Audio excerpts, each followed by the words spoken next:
మనము దేవుని వాక్యంలోనికి వెళదాం. ఈ సందేశానికి ఒక పేరు పెడదాం. అదేంటంటే సిలువ కేంద్రిత జీవితం, క్రాస్ సెంటర్డ్ లైఫ్ అంటారు. సిలువ కేంద్రిత జీవితం అంటే సిలువను మనం ప్రేమించాలి, సిలువను పెనవేసుకోవాలి, లేదా సిలువను బట్టి అతిశయించాలి. అది ఎలాగా, ఏ విధంగా అంటే మనకి అపోస్తులుడైన పౌలు తన అనుభవాన్ని ఇలా చెప్తున్నాడు. చూడండి, గలతీ సంఘానికి రాసినటువంటి పత్రిక 6వ అధ్యాయం 14వ వచనాన్ని అందరం కలిసి చదువుదాం. గలతీ పత్రిక 6వ అధ్యాయం 14వ వచనం. అయితే మన ప్రభువైన యేసుక్రీస్తు సిలువయందు తప్ప మరి దేని యందును అతిశయించుట నాకు దూరమవునుగాక. దాని వలన నాకు లోకమునకు నేనును సిలువ వేయబడి ఉన్నాము. దేవుడు ఈ మాటలు మన కొరకు దీవించునుగాక. ప్రియమైన వాళ్ళరా, ఇక్కడ పౌలు చెప్తున్నటువంటి మాటలు చూడండి. సిలువ కేంద్రిత జీవితం అనేది ఎలా ఉంటుందో ఇక్కడ పౌలు చెప్పాడు. ఏం చెప్పాడు అని అంటే, నాకు యేసుక్రీస్తు సిలువ యందు తప్ప మరి దేని యందు అతిశయము లేదు. అతిశయించడానికి చాలా కారణాలు పౌలుకు ఉన్నాయి. కానీ పౌలు దేని యందు అతిశయిస్తున్నాడట? యేసుక్రీస్తు సిలువ యందు ఆయన అతిశయిస్తున్నాడు. ఎంత గొప్ప జీవితమో చూడండి. ఇదే సిలువ కేంద్రిత జీవితం. ప్రియులరా, మన జీవితాలు సిలువ కేంద్రిత జీవితాలుగా ఉన్నాయా, లేకపోతే లోకము పాపము కేంద్రిత జీవితముగా ఉందా? ఒకసారి మనం ఆలోచన చేసుకుందాం. అసలు ఎలా ఉంటుంది ఈ సిలువ కేంద్రిత జీవితం అనేది? ఒక 3 విషయాలు మీకు తెలియచేస్తాను ఈ సమయంలో, పౌలు ఎందుకు ఇలా అన్నాడని. అయితే దానికి ముందుగా కొన్ని ప్రాముఖ్యమైన అంశాలు అక్కడ మనం చూడాలి. పౌలు సిలువ యందు అతిశయించడానికి కారణం ఏమిటి అని అంటే క్రీస్తే అని చెప్తున్నాడు. అయితే తనకి ఈ లోకములో అతిశయించడానికి కొన్ని కారణాలు ఉన్నాయి. ఒకప్పుడు అంటే ప్రభు దగ్గరికి రాకముందు ఆయన ఎలా ఉండేవాడో ఒక్కసారి మొదటి అధ్యాయంలో ఆయనే చెప్తున్నాడు. మొదటి అధ్యాయం 13-14 వచనాల్లో, పూర్వమందు యూదా మతస్థుడనై ఉన్నప్పుడు నేను దేవుని సంఘమును అపరిమితముగా హింసించి నాశనము చేయొచ్చు. చూసారా, ఇది వరకు ఎలా ఉన్నాడటండి? యూదా మతములో, అంటే తన మతాన్ని గురించి బాగా ఆసక్తి కలిగి ఉన్నాడు, విశేషమైన ఆసక్తి కలిగి ఉన్నాడు. ఆ మతాన్ని ఎంతగా ప్రేమించాడనంటే ఇతర మతస్థులను చంపడానికి పూనుకున్నాడు. ప్రాముఖ్యంగా ఆ యూదులలో నుంచి వచ్చిన యేసుక్రీస్తు యొక్క సంఘాన్ని ఆయన హింసించాడు, నాశనం చేశాడు. ఎలాగటండి? అపరిమితంగా.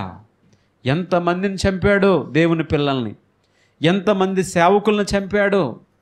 అపోస్తలుల కార్యముల గ్రంథంలో కదా, పురుషులను, స్త్రీలను, చిన్నపిల్లను ఈడ్చుకొచ్చి మరీ చంపాడటండి. అంటే స్త్రీలకు కాస్తో కూస్తో గౌరవం ఉంటుంది కదా, ఎంత శిక్ష వేసినా. కానీ పౌలు యొక్క ఆ అపేక్ష చూసారా? ఏమంటారు అది? మతకాంక్ష, ఆ మత పిచ్చి అనేది ఎలా ఉందనంటే, ప్రియమైన వాళ్ళరా, స్త్రీలను కూడా ఈడ్చుకొని వచ్చి చంపేవాడటండి, క్రైస్తవులైన వాళ్ళని. అంత భయంకరుడు. అయితే దీన్ని బట్టి అతిశయించేవాడు గతంలో ప్రభు దగ్గరికి రాకముందు. తర్వాత చూడండి 14వ వచనం, నా పితరుల పారంపర్య ఆచారమందు విశేషాసక్తి గలవాడనై. ఇంకా ఎలా ఉన్నాడటండి? పితరుల పారంపర్య ఆచారములు అంటే పెద్దల ఆచారాలు. ఆనాడు పౌలు యూదులు, ఈనాటికి కూడా వాళ్ళు అతిశయించేది, వాళ్ళు గొప్పగా భావించేది, దానికోసం ఎవరినైనా చంపడానికి, చావడానికి సిద్ధపడేది యూదులు. నా ప్రియమైన వాళ్ళరా, దేనికోసమటండి? పితరుల పారంపర్యాచారాలు. ఇవి ధర్మశాస్త్ర సంబంధమైన ఆచారాలు కాదు, కానీ పారంపర్యాచారములు. పౌలు కాలం నాటికి, క్రీస్తు కాలం నాటికి కొన్ని వచ్చి పడ్డాయి. బబులోను చెర తర్వాత వాళ్ళకి సరైనటువంటి ధర్మశాస్త్రాన్ని బోధించే వాళ్ళు లేకపోయేసరికి ప్రియమైన వాళ్ళరా మోషే ధర్మశాస్త్రాన్ని వక్రీకరించి ప్రియమైన వాళ్ళరా శాస్త్రులు పరిసయ్యులు సద్దూకయ్యులు అనేవాళ్ళు ఆనాటి సమాజాన్ని పితృపారంపర్యమైన ఆచారాలతో కొన్ని వాక్యానికి విరుద్ధమైన దేవుడు చెప్పని వాటిని కూడా నా ప్రియమైన వాళ్ళరా వాళ్ళు అలవాటు చేశారు. అంటే వాళ్ళు చూసారా, మతం కోసం వేరే మతాన్ని చంపమని బైబిల్లో ధర్మశాస్త్రంలో చెప్పిందా? ధర్మశాస్త్రం ఎక్కడైనా చెప్పిందండి? చెప్పలేదు. నరహత్య చేయుట పాపమని చెప్పింది. మరి అది కలిగి ఉన్నటువంటి పౌలు ఇప్పుడు తన మతం కోసం ఏం చేస్తున్నాడంటే సాటి మనిషిని చంపడానికి సిద్ధమవుతున్నాడు, చంపేస్తున్నాడు. సిద్ధమవడం ఏంటి? ఇతర మతస్థులను చంపుతున్నాడు. అంటే ఏం చేస్తున్నాడు ఆయన? మతం కోసం ఏదైనా చేయొచ్చు. కాబట్టి పితరుల పారంపర్య ఆచారాలు, విశేష ఆసక్తి. నేటి సంఘంలో కూడా ఇలాగే ఉన్నారు. ప్రభువుని నమ్ముకుంటారు కానీ క్రీస్తు దగ్గరికి వస్తారు కానీ ఆచార వ్యవహారాలన్నీ కూడా పెద్దల ఆచారాలండి, మా కుటుంబ ఆచారాలండి, మా కుల ఆచారాలండి, మా ప్రాంతం ఇలా ఉంటారండి అంటే ఉండొచ్చు, తప్పేం లేదు. కానీ అవి విగ్రహ సంబంధమైనవా? అవి మతాచారాలా? అవి వాక్యానికి వేరుగా ఉన్నాయా? అయితే వాటిని ఏం చేయాలి? మనం తప్పకుండా విడిచిపెట్టాలి. వాటిని మనం ఖచ్చితంగా ప్రియమైన వాళ్ళరా వాటి నుంచి ప్రత్యేకించుకోవాలి. కానీ పౌలు ఒకప్పుడు ఎలా ఉన్నాడంటే ఇలాంటి పితృ పారంపర్యమైన ఆచారాల్లో విశేషమైనటువంటి ఆసక్తి కలిగి ఉన్నాడు. మామూలు ఆసక్తి కాదు ప్రియమైన వాళ్ళరా. తర్వాత చూస్తే నా స్వజాతీయులలో నా సమాన వయస్కులైన అనేకుల కంటే యూదుల మతములో ఆధిక్యత నొందితినని నా నడవడిని గూర్చి మీరు విన్నారు కదా అంటాడు. అంటే పౌలు యొక్క తన సమాన వయస్కులు ఎవరైతే తన స్వజాతి అంటే జాతి సంబంధమైన అతిశయం ప్రియమైన వాళ్ళరా ఆయనకు ఉంది. అంతేకాకుండా ఆయనతో సమాన వయస్కులైన వారందరికంటే మతము పట్ల విశేషమైన ఆసక్తి అన్నమాట. అంటే చావడానికి చంపడానికి సిద్ధమైపోతారు. ఈ మత ఛాందస వాదం అనేది ఇలాగే ఉంటుంది ప్రియమైన వాళ్ళరా. నేటి మన దేశంలో కూడా మన వాళ్ళకు కూడా చాలామంది ఇలాగే ఉన్నారు. దీన్ని బట్టి అతిశయిస్తూ ఇతర మతస్థులను చంపుతున్నారు నా ప్రియమైన వాళ్ళరా. చూడండి ఫిలిప్పీ పత్రికలో ఏమంటాడో 3వ అధ్యాయంలో, ఎందుకనగా 3వ అధ్యాయం 3వ వచనంలో, ఎందుకనగా శరీరమును ఆస్పదము చేసుకొనక దేవుని యొక్క ఆత్మ వలన ఆరాధించుచు క్రీస్తు యేసునందు అతిశయపడుచున్న మనమే సున్నతి ఆచరించువారు. గలతీ పత్రిక 6వ అధ్యాయంలో కూడా శరీరమును బట్టి అంటే సున్నతిని బట్టి అతిశయించే వాళ్ళు ఉన్నారు. అందుకే అన్నాడనమాట ఈ మాట. ఎందుకనంటే శరీరమును బట్టి అతిశయించడం కాదు బాబు, మనం అతిశయించాల్సింది ఏంటంటే క్రీస్తును బట్టి. నేను అతిశయించేది ఏంటంటే క్రీస్తు యేసు యొక్క సిలువను బట్టి నేను అతిశయిస్తున్నాను అన్నాడు. ఇక్కడ కూడా అదే అంటున్నాడు ఫిలిప్పీ సంఘంతో. ఏమంటున్నాడంటే అతిశయించడానికి చాలా కారణాలు ఉన్నాయి. శరీరమును ఆస్పదము చేసుకొని మనము ఏం చేయకూడదు? అతిశయపడకూడదు. సున్నతి పొందడం వల్ల సున్నతి లేకపోవడం వల్ల ఏమీ లేదు. కానీ ఏం పొందాలనంటే రక్షణ పొందాలి, మారు మనసు పొందాలి, మంచి విలువలు కలిగి ఉండాలి. మీరు ధర్మశాస్త్రాన్ని పాటించకుండా సున్నతను ఆచరిస్తున్నారు అన్నాడు. అలాగ బోధించారు వాళ్ళకి. ధర్మశాస్త్రంలో ఆజ్ఞలు పక్కన పెట్టారు, సున్నత మాత్రం ఆచరిస్తాడు. పౌలునే తీసుకుందాం. తన మతం గురించి ఇతర మతస్థులని చంపుతున్నాడు. కానీ ధర్మశాస్త్రంలో ఒక ఆజ్ఞ ఉంది, నరహత్య చేయకూడదనే ఆజ్ఞను ఏం చేస్తున్నాడు? విస్మరిస్తున్నాడు. తానే చేస్తున్నాడు నా ప్రియమైన వాళ్ళ. అయితే ఇక్కడ చూడండి, తను ఇంతకుముందు ఎలా ఉండేవాడు. 4వ వచనం, కావలి అనంటే నేను శరీరమును ఆస్పదము చేసుకొనవచ్చును, మరి ఎవడైనాను శరీరమును ఆస్పదము చేసుకొనదలిచిన ఎడల నేను మరి ఎక్కువగా చేసుకొనవచ్చును అంటాడు. ఎందుకంటే గలతీ 1:13-14 చూసాం కదా ఆయన ఎంత విశేష ఆసక్తి కలిగి ఉన్నాడో. ఆసక్తితో పాటుగా ఇక్కడ కొన్ని ప్రస్తావించాడు. 5వ వచనం, 8వ దినమున సున్నతి పొంది తిని. ప్రతి యూదుడు కూడా చాలా ప్రాముఖ్యమైన ఒక ఆచారం. అబ్రహాము మొదలుకొని వచ్చింది ఇది, దేవుడు చెప్తే మొదలుపెట్టారు. ఈ ఆచారం అనేది సున్నతి అనే ఆచారం. ఈ సున్నతి అనే ఆచారం ప్రతి యూదుడు కూడా తాను పుట్టిన 8వ రోజున సున్నతి చేయించుకోవాలి. ప్రియమైన వాళ్ళ, యూదుడు అని ఒక వ్యక్తిని ఎలా గుర్తుపడతారంటే సున్నతి చేసుకున్నాడా లేదా అనేది గుర్తుపడతాడు ఈ రోజుకి కూడా. అందుకని ఆ సున్నతి చాలా ప్రాముఖ్యమైంది. తర్వాత ఇశ్రాయేలు వంశపు వాడనై, చూడండి అతను ఎక్కడున్నాడండి? తన ప్రజలు ఎవరటండి? ఇశ్రాయేలీయులు. ఈ ప్రపంచంలో ఈ రోజుకి కూడా ఇశ్రాయేలీయులు ఎవరితోనూ కలవరు, ఎవరిలోనూ ఎవరిని కలుపుకోరు. అంటే వ్యాపార వ్యవహారాల్లో కలిసి ఉంటారేమో కానీ బంధు బాంధవ్య విషయంలో మాత్రం వాళ్ళలో ఎవరినీ కలుపుకోలేరు వాళ్ళు. ఎందుకంటే వారు ప్రత్యేకమైన వారు అని వాళ్ళు భావిస్తున్నారు. తర్వాత బెన్యామీను గోత్రములో పుట్టి, ఏ గోత్రంలో పుట్టాడటండి? బెన్యామీను గోత్రము. ఇశ్రాయేలీల వంశములలో ప్రజలలో బెన్యామీను గోత్రానికి ఒక ప్రత్యేకత ఉంది. బెన్యామీను చాలా చిన్నవాడు, కానీ చాలా బలమైనటువంటి ప్రజలు అందులో ఉన్నారు. అనేక సార్లు యుద్ధాల్లో కూడా ఈ బెన్యామీలు చాలా బలమైన వాళ్ళండి.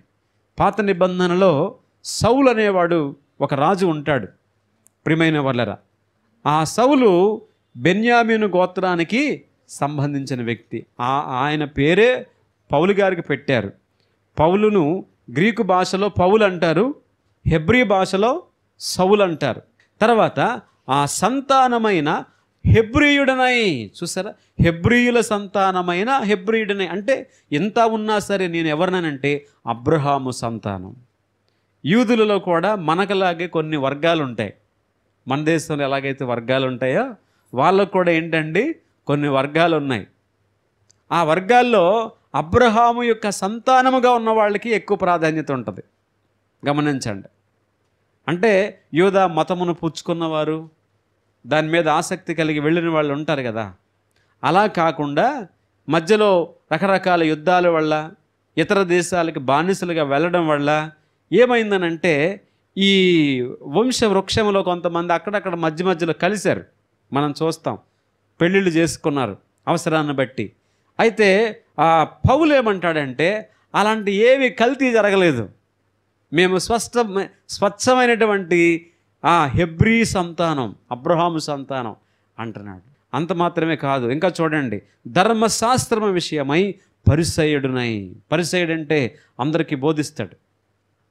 మంచి ధర్మశాస్త్రం విషయంలో ఆయన పండితుడు. ప్రియమైన వల్ల మంచి చేయి తిరిగినవాడు. అందులో ఎక్కడ నిద్రలో లేపి ఏమడిగినా సరే దానిని అనర్గళంగా చెప్పగలిగినటువంటి మహావక్త లేదంటే వ్యక్తి ఒక రబ్బీ పౌలు. ప్రియమైన వాళ్ళరా, తర్వాత మనం చూస్తే ఇంకా 6వ వచనంలో చూస్తే ఆసక్తి విషయము సంఘమును హింసించువాడనై. చూసారా, తన మతం పట్ల ఎంత విశేష ఆసక్తి కలిగి ఉన్నాడో తన మతము కాని వారి పట్ల అంత ద్వేషాన్ని కలిగి, ప్రాముఖ్యంగా యూదా మతంలో నుంచి చాలామంది క్రైస్తవ మార్గంలోనికి వస్తున్నారని ఆ క్రైస్తవ మార్గంలోకి వచ్చిన వారందరినీ ఏం చేస్తున్నాడండి? హింసిస్తున్నాడు, అవసరమైతే చంపుతున్నాడు. అంటే ముందు హింసిస్తాడు. ఎలాగా? యేసు ప్రభును విడిచిపెట్టేయండి అని బెదిరిస్తారు. యేసు ప్రభును విడిచిపెడితే నువ్వు బ్రతుకుతావు, లేకపోతే చస్తావు, నేనే చంపేస్తాను అంటాడనమాట. అలాంటి ఏం తెచ్చుకున్నాడండి? పర్మిషన్స్ తెచ్చుకున్నాడు మనోడు ఆ రోజుల్లో. కాబట్టి నా ప్రియమైన వాళ్ళరా, అప్పట్లో నేను యేసు ప్రభువుని విడిచిపెట్టను, నా ప్రభువు కొరకు నేను చావనైనా చేస్తాను, కానీ నేను మళ్ళీ వెనక్కి రానని ఎవరైనా అంటే వెంటనే పౌలు ఏం చేసేవాడండి? చంపేసేవాడు. అలా ఎంతమందిని చంపాడో తెలియదు, కానీ అక్కడ ఆయన ఏమంటాడంటే సంఘమును హింసించువాడనై అని అన్నాడనమాట. ఎంతోమందిని చంపి ఉంటాడు అలాగా. ప్రియమైన వాళ్ళ, అలా ఎంతోమంది చావుకు కారణమయ్యాడు. చూసారా ఎంత భయంకరమైన హృదయమో, ఎంత భయంకరమైన జీవితమో. చూసారా ఎలా అతిశయిస్తున్నాడో చూసారా. ఇంకా చూడండి, పేపర్ తిరగేయండి, ఫిలిప్పీ పత్రిక 3వ అధ్యాయం 6వ వచనాన్ని చూస్తే ధర్మశాస్త్రము వలని నీతి విషయము అనింజుడనై ఉంటుని. అలా అతిశయిస్తున్నాడు. ధర్మశాస్త్ర విషయంలో, నీతి విషయంలో, చాలా విషయంలో ఎలా ఉన్నాడట అండి? అనింజుడనై ఉన్నాడు అని భ్రమపడుతున్నాడు ఆయన. కానీ ఆయనే అన్నాడు ఒకసారి, ఏమన్నాడు తెలుసా? పాపులలో నేను ప్రధానిని. అయ్యో, ఇంత భయంకరమైన ఈ మరణాన్ని, ఈ పాపిని ఎవరు విడిపిస్తారు అన్నాడనమాట రోమాపత్రికలో. చాలాసార్లు అన్నాడు, నేను మంచిది అని ఏదైతే అనుకున్నానో ఆ మంచి నేను చేయలేకపోతున్నాను అనుకున్నాడు. అసలు విషయం తెలిసాక, కృప దగ్గరికి వచ్చిన తర్వాత, ధర్మశాస్త్రం కింద ఉన్నప్పుడు ఏమనుకుంటున్నాడంటే నేను నీతిమంతుణ్ణి, అనింజుణ్ణి. గత వారం మీకు చెప్పడం జరిగింది. ఒక ఆయన దగ్గరికి ఒక ఆయన యేసుప్రభు వారి దగ్గరికి వచ్చాడు. నిత్య జీవమునకు వారసుడనగుటకు నేనేం చేయాలన్నాడు ఆ యవ్వనస్తుడు. అయితే ధర్మశాస్త్రాన్ని పాటించన్నాడు. ఆయన వెంటనే ఏమన్నాడు? చిన్నప్పటి నుంచి నేను పాటిస్తున్నాను అన్నాడు. ఇదిగోండి ఇట్లాగే. అయితే ప్రభువు అన్నాడు, నీకు ఒకటి కొదువుగా ఉంది. అదేంటంటే నీ ఆస్తిని అమ్మి పేదలకు సహాయం చెయ్యి అన్నాడు. ముఖం ముడుచుకొని వెళ్ళిపోయాడు. జీవితంలో మళ్ళీ ప్రభు దగ్గరికి రాలేదు. అదే సిలువ అంటే. సిలువ అంటే అదే. ప్రభు కొరకు జీవించడం, ప్రభువుతో నడవడం అనేది ప్రియమైన వాళ్ళరా, మనము లోకాన్ని సిలువ వేసి సిలువను బట్టి అతిశయిస్తే కానీ ప్రభువుతో మనము నడవలేము. ఇప్పుడు చూడండి, ఇంత ప్రత్యేకతలు, ఇలాంటి ప్రాముఖ్యతలు ఉన్నటువంటి ఈయన ఇప్పుడు దేన్ని బట్టి అతిశయిస్తున్నాడండి? అర్థం అవ్వాలి మీకు అందరికీ. దేన్ని బట్టి అతిశయిస్తున్నాడు? సిలువను బట్టి అతిశయిస్తున్నాడు. ఇప్పుడు తన కులాన్ని, తన జాతిని ఏం చేశాడు? సిలువ వేశాడు. తనకున్న ధర్మశాస్త్ర జ్ఞానాన్ని ఏం చేశాడు? సిలువ వేశాడు. మతము పట్ల విశేష ఆసక్తిని ఏం చేశాడు? సిలువ వేశాడు. తన యొక్క నేను అబ్రహాము అంటే నేను హెబ్రీయుణ్ణి, నేను అబ్రహాము సంతానముని, నేను బెన్యామీను గోత్రము, అది ఇది అన్నాడు కదా. ఇప్పుడు దాన్ని కూడా ఏం చేశాడు? సిలువ వేశాడు. సిలువ వేసేసి సిలువ కొరకు ఆయన జీవిస్తున్నాడు. దేవునికి మహిమ కలుగునుగాక. దేవునికి అయిష్టమైన ఈ భూ సంబంధమైనవన్నీ కూడా ఆయన విడిచిపెట్టి ఇప్పుడు సిలువ పట్ల అతిశయిస్తున్నాడు. ఇప్పుడు సిలువ అంటే ఏంటో క్లుప్తంగా కొన్ని మాటలు మీకు చెప్తానండి. బైబిల్లో ఉండే చాలా విషయాలని, అంశాలని భక్తులు ఏం చేశారంటే క్లుప్తపరిచి సారాంశాన్ని చెప్పారు. ఆ విషయాన్ని మీ ముందు కొన్ని తలంపులు మీతో పంచుకుంటాను. అతిశయించుట అనే మాటకి అర్థం ఏంటంటే సంతోషించడం, అలాగే హర్షించడం అనే మాటలు వస్తాయన్నమాట. కనుక నా ప్రియమైన వాళ్ళరా గమనించండి, ఇతను దేన్ని బట్టి సంతోషిస్తున్నాడు? సిలువను బట్టి సంతోషిస్తున్నాడు. సిలువను బట్టి హర్షిస్తున్నాడు, ఆనందిస్తున్నాడు. ఇంతకీ ఆ సిలువ అంటే ఏమిటి? చూడండి, కొన్ని తలంపులు ఉన్నాయి. సిలువ అనేది చరిత్ర ప్రకారంగా ఆనాడు యూదులు అత్యంత అమానవీయంగా చూసేవారు. సిలువ అంటే చాలా అవమానకరమైంది. దాని మీద చనిపోయేవాడు క్రూరమైన అవమానకరమైన శిక్షకు గురవుతున్నాడని చెప్పి ఆ సిలువను వాళ్ళ అవహేళనగా, అపహాస్యంగా చూసేవారు. యేసుక్రీస్తుని కూడా వాళ్ళు అందుకే తిరస్కరించారు. తర్వాత యూదులు యేసుక్రీస్తుని ఎందుకు నమ్మలేదండి? అసలు సిలువ అంటేనే వాళ్ళకి ఏంటిది? అవమానం, చాలా అవమానం, భయంకరమైన అవహేళన చేసేవారు సిలువ అంటే. యూదుడు ఏ సిలువను గూర్చి అయితే అవహేళన చేస్తున్నాడో, అవమానంగా భావించారో, ఇప్పుడు పౌలు ఏం చేస్తున్నాడో తెలుసా? ఆ సిలువను గూర్చిన సువార్త సిగ్గుపడకుండా బోధిస్తున్నాడు. దేవునికి మహిమ కలుగునుగాక. రోమపత్రిక 1వ అధ్యాయము 16వ వచనంలో ఈ మాటలు ఉంటాయి. కొరింథీ మొదటి పత్రికలో ఈ మాటలే ఉంటాయి. నా ప్రియమైన వాళ్ళరా, నేను సిలువను గూర్చి సిగ్గుపడను. పౌలు యొక్క బోధలోను, పౌలు యొక్క బ్రతుకులో సిలువే కేంద్రంగా ఉండేది. మరి మన జీవితాల్లో ఉందా? ఎవరైనా క్రీస్తుని బట్టి ఏమైనా అంటే, అవమానిస్తే, అవహేళన చేస్తే మనం ఎలా స్పందిస్తున్నాం? పౌలు చూడండి ఎలా స్పందించాడు. ఏ సమాజం అయితే క్రీస్తు సిలువని అవహేళన చేస్తున్నారో ఆ సిలువే తనకు అతిశయ కారణం అని చెప్పాడు. అది క్రీస్తు పట్ల ఉన్న విశ్వాసం. అలా ఉందా మన విశ్వాసం? ఒక్కసారి మనం ఆలోచన చేసుకుందాం. తర్వాత ఈ సిలువ గురించి ఇలా చెప్తారు. సిలువ అంటే చెక్కతో చేయబడిన ఒక సాధనం కాదు. సిలువ అంటే దేవుని ప్రేమకు కొలమానంగా అది రుజువు చేస్తుంది.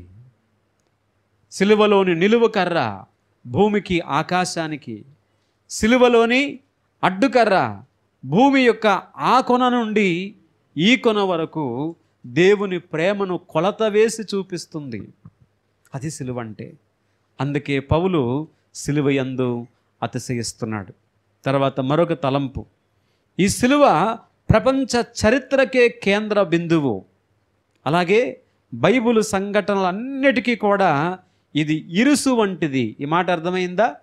బైబిల్లోని సంఘటనలన్నిటికీ కూడా ఒక ప్రాముఖ్యమైనటువంటి ఇరుసు ఉంది, అదే సిలువ. అందుకని పౌలు ఏం చేస్తున్నాడండి?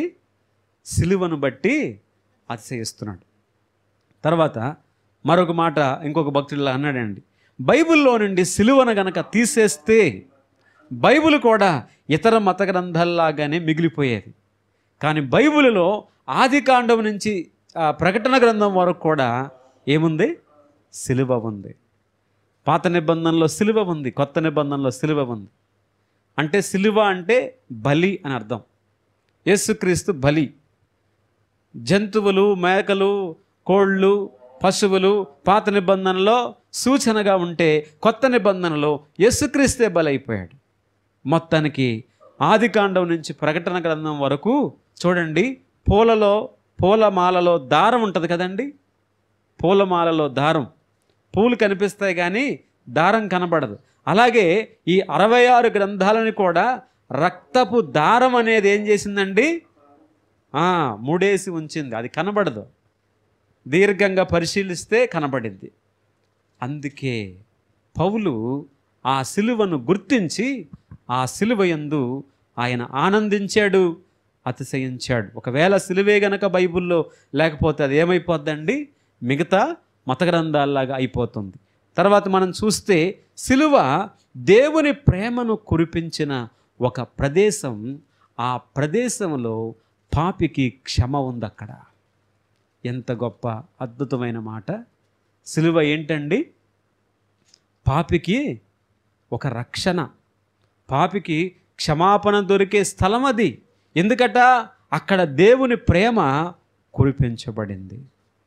ఇకపోతే చార్లెస్ స్పర్జన్ అనేటువంటి ఒక దైవ సేవకుడు ఇలా అన్నాడు, మనిషి తన మేధస్సు చేత, తన ఆ బుర్ర చేత రకరకాల శాస్త్రాలు నేర్చుకుంటాడు.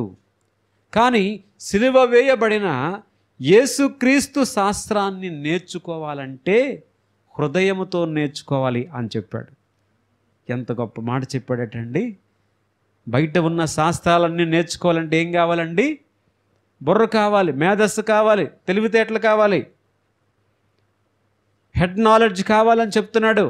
కానీ క్రీస్తు గురించి నేర్చుకోవాలనంటే, సిలువ గురించి నేర్చుకోవాలంటే ఏం కావాలండి? హార్ట్ నాలెడ్జ్, అంటే హృదయంతో నేర్చుకోవాలి. అది అర్థం కావట్లేదు కొంతమందికి. మనం వింటున్నాం కదా, సిలువ మీద 3 మేకులు పీక్కోలేనివాడు దేవుడు ఎట్లా అవుతాడు అంటున్నారే ఈ మధ్య. విన్నారా? ఎందుకంటున్నారు? వాళ్ళు ఎలాగా నేర్చుకుంటున్నారు, అర్థం చేసుకుంటున్నారంటే ఈ మేధస్సు చేత అర్థం చేసుకుంటున్నారు, ఈ బుర్ర చేత అర్థం చేసుకునే ప్రయత్నం చేస్తున్నారు. అర్థం కావడం లేదు.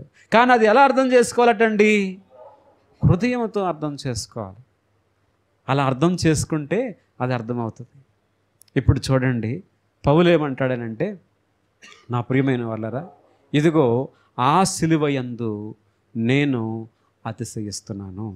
ఇప్పుడు మనం చూస్తాం కదా, పౌలుకుండే ప్రాధాన్యతలు, పౌలుకుండే లోకంలో ఉండే ఘనతలు, అలాగే గొప్ప విషయాలు అవి ఎలాగున్నాయో, తర్వాత ప్రభువు దగ్గరికి వచ్చిన తర్వాత అవన్నీ పక్కన పెట్టి దానికి విరుద్ధమైనటువంటి చూడండి సిలువను బట్టి ఆయన ఎలా అతిశయిస్తున్నాడో, ఈరోజు మనం కూడా అదే చేయాలి. లోకంలో మనకు కొన్ని ప్రాధాన్యతలు ఉండొచ్చు, కొన్ని ప్రాముఖ్యతలు ఉండొచ్చు, ప్రత్యేకతలు ఉండవచ్చు. అది కులాన్ని బట్టి కావచ్చు, ఆచారాలను బట్టి కావచ్చు, విద్యను బట్టి కావచ్చు, ధనాన్ని బట్టి కావచ్చు, బలాన్ని బట్టి కావచ్చు, అందాన్ని బట్టి కావచ్చు. ప్రియమైన వాళ్ళరా, ఏదైనా ప్రత్యేకతలు ఉండొచ్చు. అవన్నీ సిలువ వేయాలి. అవన్నీ మనం పక్కన పెట్టాలి, విడిచిపెట్టాలి. విడిచిపెట్టి మనం క్రీస్తు యొక్క సిలువను బట్టి అతిశయించే వారంగా ఉండాలి.